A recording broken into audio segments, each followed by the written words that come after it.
Fortnitmares is finally here, and with it came a pretty big meta change for how we like to play the game, at least. So they removed the Shuri clause in favor of adding the witch's broom and the chainsaw items. Or that's kind of what I heard. You know, they didn't want to have too many movement items in the loot pool, and this really was a big impact for us because we like to play the Shuri clause a lot. You know, they were one of our favorite mobility items, and of course, in addition to the jetpack. I mean, I don't even talk about the jetpack anymore as a mobility item because it just kind of goes without saying. Of course, we're playing the jetpack. Everyone should be playing the jetpack. It's probably the best movement item we've really ever had.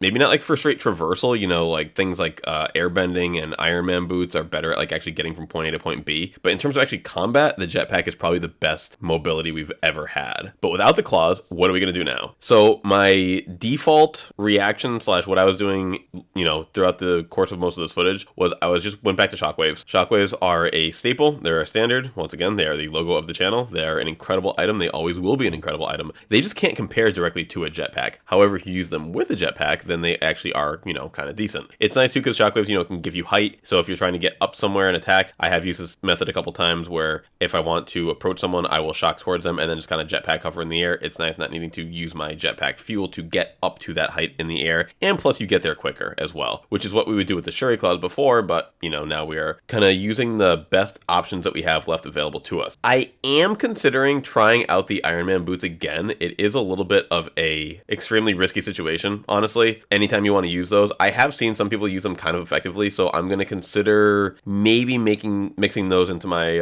arsenal again and making them my secondary mobility instead of the Shockwaves. But for now, Shockwaves are a great item that you cannot go wrong with for our secondary mobility. Well, what about the new chainsaw item, you say? Yes, that is a mobility item. It's just from what I've noticed, while it is cool and it is fun and it's very like, you know, Fortnite, it's very Fortnite, it's just not quite good enough in combat to really have, in my opinion. It's very good for getting around the map when you're not in combat. It's very good for getting around the map if an opponent isn't pressuring you really, really well and they're going to be shooting, you know, say like the Iron Man hands at you. Like this thing cannot escape Iron Man hands, so you're going to have a very tough time against that. You're going to have a tough time against anyone who has good aim. Shockwaves are going to get you out much quicker.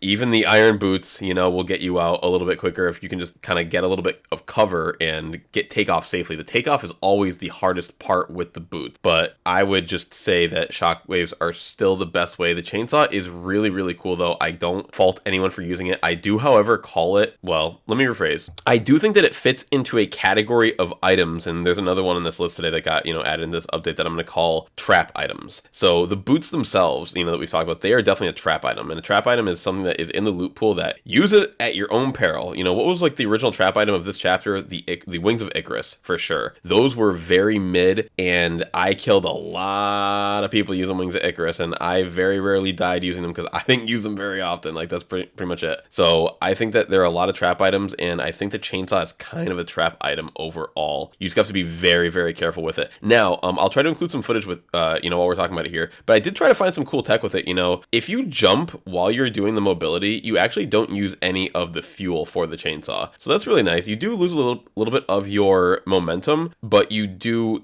not all of it. You know, I would say you lose maybe like 10% at most. And if you don't have a jetpack, you actually can kind of like mix these jumps up and, you know, mix up your opponent's kind of, maybe kind of well. I'm not sure how well this would work in actual combat. You would definitely need like, you know, an auto turret helping you do some work here. But I could see, you know, mixing in some, because basically when you do the chainsaw momentum initially, like to go with the LT or right click, you kind of have like a nice little burst of speed. And if you jump out of that, you carry that momentum with you. And that is nice. The only problem is you can't really switch out of your chainsaw to another item to make use of this. Like you can't switch to a shotgun or to your captain's shield or something because the pullout time for the chainsaw seems to be pretty long. You got to do like this little rev animation for the chainsaw to actually be able to get it to go. So while you can move around nice with the chainsaw, you know, nice enough, it is still kind of slow, will lose to iron hands, and isn't quite the best. It is an interesting item, and it does have, you know, some utility. And if they just made that thing like a little bit faster, make it like 30% just speed-wise faster, I think it would be really good and maybe better than Shockwaves. So it's a bit of a shame that they brought it into the game.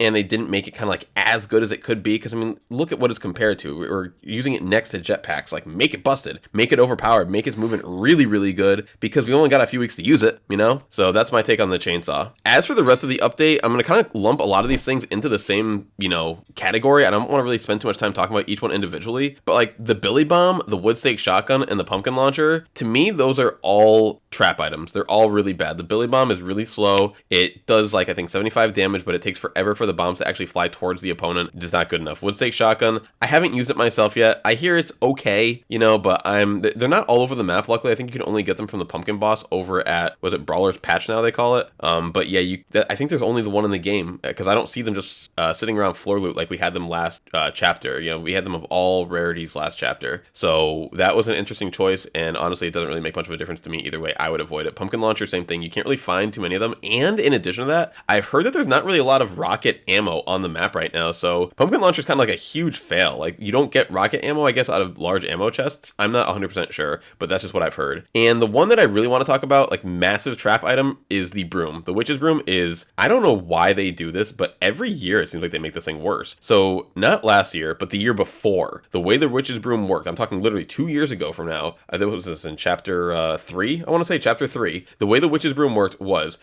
same thing you do right now, you just click, you know, fire to go up in the air, but you'd go much higher. You'd go like literally twice the height. I mean, I'm not, like, don't quote me on the numbers here, but it felt much better. Also, you could just switch items to drop out of it, or I'm sorry, you could just cancel and drop out immediately, and when you switched items after that, your gun would come out immediately, just kind of like a katana. Like, you could, you know, katana in the air, switch to shotgun, you know, down on somebody. You cannot do this right now. You need to land and have your feet on the ground for like a solid second. It feels like a second and a half, really, before you have to take your gun out. Like, there's a delay before you can take your gun out. Then you have to take your gun out, then you can shoot. It feels horrible. I would not recommend using the witch's broom. It can barely even get away from, I mean, it barely adds anything to having it with a jetpack. You know, you can have broom plus jetpack that does really nothing for you. I'll try to link this footage up right now with me talking about this, but there was an opponent I was fighting, and they had broom, jetpack, and feet, and the Iron Man boots, and they still couldn't get away from me, and all I had to use was, I think, two Shockwaves. Maybe I had Flowberry Fizz. I forget, but it was definitely just 2 Shockwaves, maybe the Fizz. I forget. But they were not, you would think with those 3 mobility items that they would be able to, you know, really get away from somebody, but the broom is weak. The broom is very, very weak. So yeah, overall, I would avoid a lot of the new Fortnitmares items. They really are bait, and they are going to get you punished if you use them. Let's talk POI changes. So Reckless Railway is just gone. Change that thing to Freaky Field. Such a silly name. Then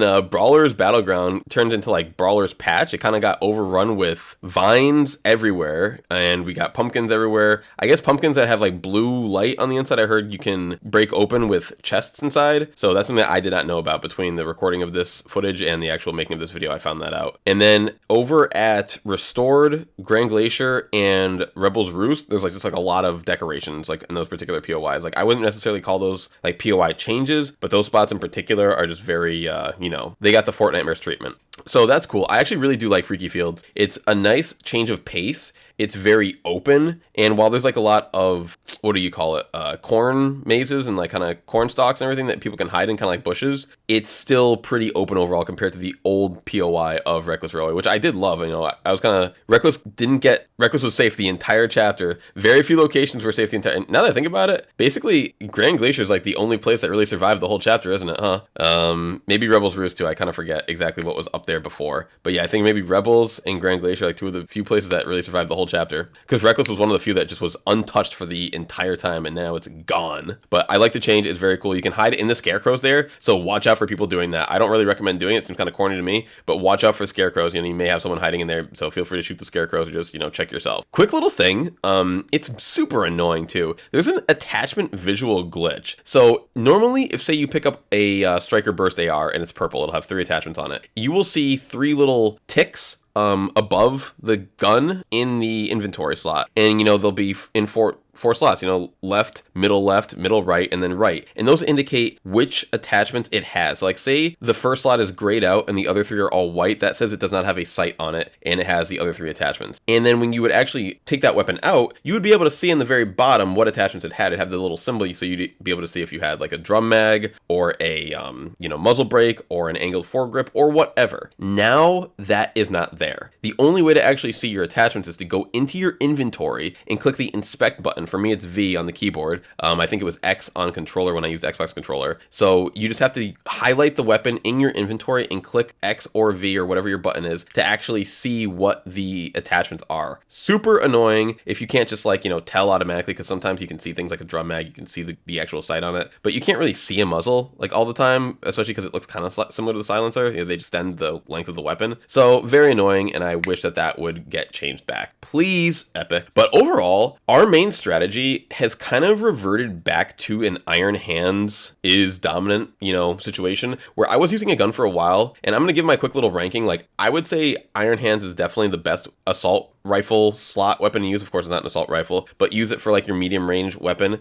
mainly because with the witch's broom, the chainsaw, and without the shuri claws, which were hard to shoot with the hands, you now have a lot of easy targets to shoot with these iron hands. They've actually gotten better, in my opinion, because of the mobility items that have been added into the game. The next best gun that I would say would be a gold AUG. Gold AUG is my favorite gun because you like gun because you can put the drum mag on it, you can put a, you know, I would say you put muzzle on it, and then I still like putting the laser on it. While you can go angle or vertical foregrip for reduced recoil, it only provides 15% less recoil, and the muzzle brake provides 30% less recoil. So you already have a lot of recoil reduction, and it's a burst weapon. So like, how much do you really need? Plus, when you put the laser on there, it really reduces the hip spread on the on your hip fire. So that can be very beneficial. I've hit some crazy hip fire shots from ranges that were way farther away than iron hands could ever hit. So the hip fire on this gun is good as a default. It's actually the best hip fire spread for any AR that's been in the game for a while.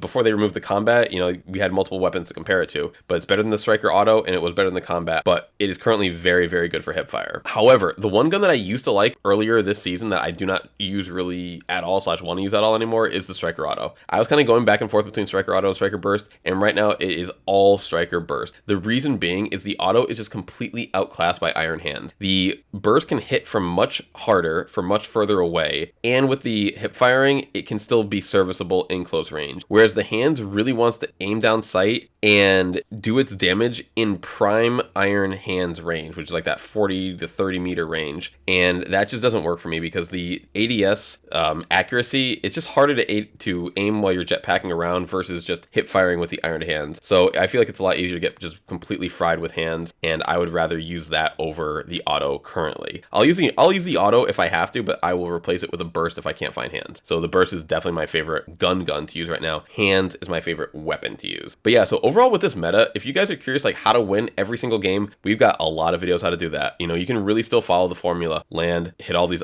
Avengers chests, do it in the route that we've suggested numerous times before. You of course cannot do that at Reckless Railway anymore because there are no more Avengers chests there, which is a very unfortunate part of our overall strategy. So really, like, I land at Brutal Beachhead like 95% of the time. I'm gonna say 99, about 95% of the time. The times that I don't, I'm usually landing at Nitrodrome, and I'm still going to the desert POIs and taking those as like my main chests. Brutal Beachhead, Redline, what is it? Redline Rig, and Sandy Steps. You know, those are the places where I try to hit up and get all my loot, you know, in addition to Nitro. You know, in those locations, you have a potential 20 spawns of Avengers chests between things that other players leave behind, chests that they haven't opened yet. You should be able to find your full loadout, find whatever you're looking for, and then just go play the game. One other thing that I will kind of leave you guys off on before I kind of end this is I have been prioritizing killing the Doom player earlier. That Doom gauntlets, those are like the hardest thing to deal with right now, especially without the Shuri claws in the game.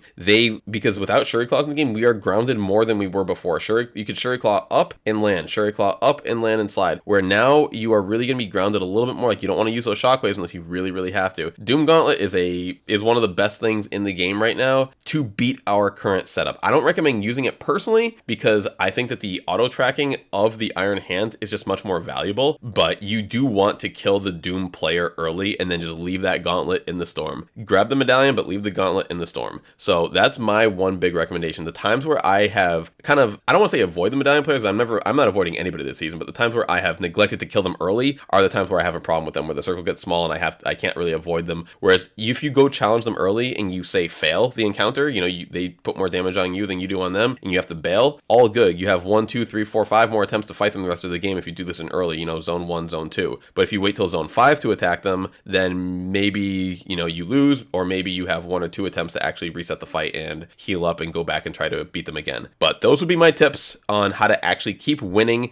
Go back and watch the rest of our videos on the actual loadout itself. I'm not going to go into the nuances of using the Captain America shield, the auto turret, jetpack, our Iron Hands. That should be already established, based on previous, content that we've made. So please go check those out if you're curious on how to really, really dominate people and you haven't seen that stuff yet. So how do you guys feel about Fortnitmares? Please let me know in the comments. I think this is actually an awesome update overall. It's a beautiful update with the map changes. Like, the red water is beautiful. I think it's just fantastic. The fog is great. The bus is cool. I love it. I love it overall. I think that it's a great way to send off Chapter 5. Chapter 5 was overall not my favorite, but I really loved Season 4. Season 4 was a really great thing for me personally. I've never won more, never played better, never had more fun with the game. So thank you all so much for being here. Love you all so much. Let me know your thoughts, and we'll see you on the next one. Bye-bye.